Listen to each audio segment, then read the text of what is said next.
కన్ఫ్యూజన్లో ఉన్నది వాళ్ళు, క్లారిటీ లేనిది కూడా వాళ్ళకే. కాకపోతే పబ్లిక్కు క్లారిటీ ఇవ్వడంలో వాళ్ళు ఫెయిల్ అవుతూనే ఉన్నారు. ఆ పార్టీ ఓటమికి రాజధాని రచ్చ కూడా ఓ కారణం.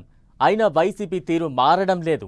3 రాజధానుల సిద్ధాంతం వర్కౌట్ కాకుండా అమరావతికే జనం జేజేలు కొడుతున్నా ఫ్యాన్ పార్టీ మాత్రం డైజెస్ట్ చేసుకునే పరిస్థితుల్లో లేదు. ఇంతకీ నవ్యాంధ్ర రాజధానిపై వైసీపీ వైఖరి ఏంటి? ఇంకా తమ స్టాండ్ ఏంటో చెప్తామనడంలో ఆంతర్యం ఏంటి? ప్రజలను అభాసుపాలు చేసింది, పార్టీ పరువు తీసుకుంది సరిపోదా?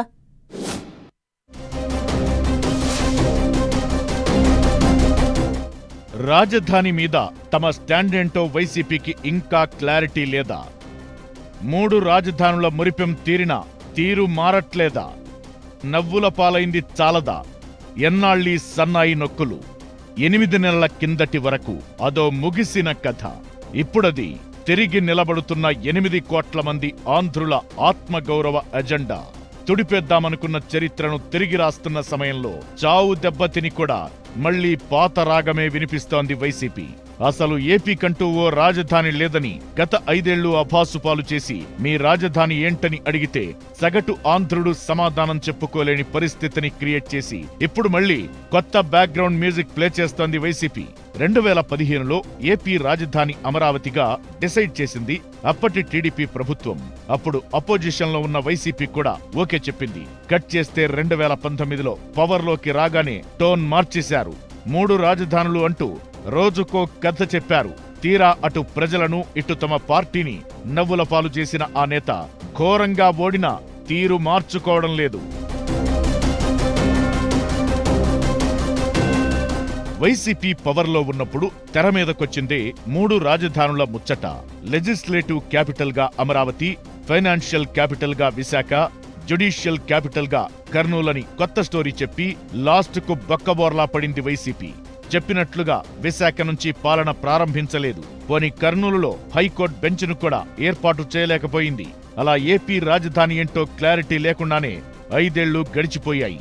వైసీపీ హయాంలో రాజధాని అంటే ఓ జోక్గా చెప్పుకునే పరిస్థితి.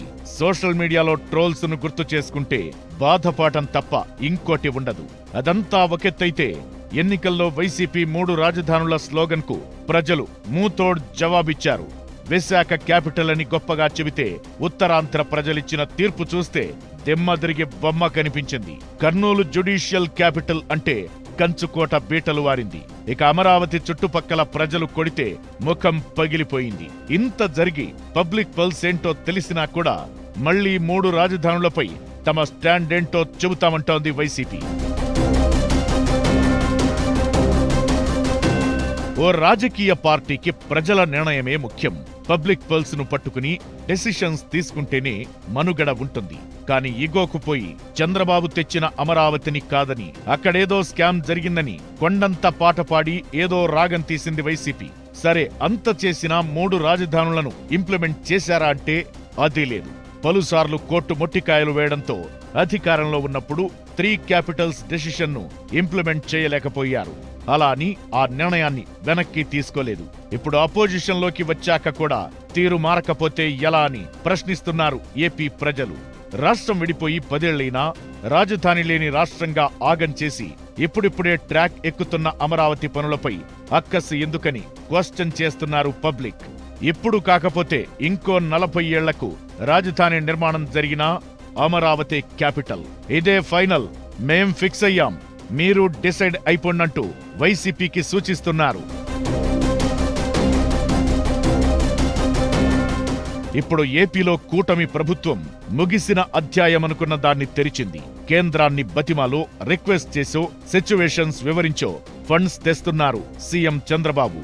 నవ్యాంధ్ర రాజధానికి 1000 కోట్ల నిధులను తెస్తూ అమరావతిని ఒక రూపునకు తీసుకొచ్చేందుకు ప్రయత్నం చేస్తున్నారు. ఏపీ ప్రజలు కూడా అమరావతి రాజధాని అని కూడా డిసైడ్ అయిపోయారు. ఈ విషయంలో ఇప్పుడు ఎవరు ఏమి చెప్పినా, కొత్త నినాదం తీసుకున్నా అది బూమ్రాంగ్ అవుతుంది. వైసీపీకి ఈ విషయాలన్నీ తెలియకుండా ఉంటాయా అని అంటున్నారు పబ్లిక్. పైగా రాజధాని అన్నది పబ్లిక్ ఎమోషన్, సెంటిమెంటుకు సంబంధించిన ఇష్యూ. అలాంటి మ్యాటర్లో ఆలోచించి మాట్లాడకుండా పిక్చర్ అభి బాకీ హై అన్నట్లు ప్రగల్భాలు పలికితే మిమ్మల్నెవరూ బాగు చేయలేరంటున్నారు పబ్లిక్. అయితే 3 రాజధానుల విషయంలో వైసీపీ తన స్టాండ్ మార్చుకోబోతోందన్న చర్చ సాగుతోంది. అందరూ కోరుకునే అమరావతికే జై కొడుతూనే ఇతర ప్రాంతాల అభివృద్ధి అనే నినాదాన్ని ఎత్తుకుంటుందన్న టాక్ వినిపిస్తోంది. త్వరలో తమ స్టాండ్ ఏంటో చెబుతామన్నారు కాబట్టి చూడాలి మరి వైసీపీ వైఖరి ఎలా ఉంటుందో.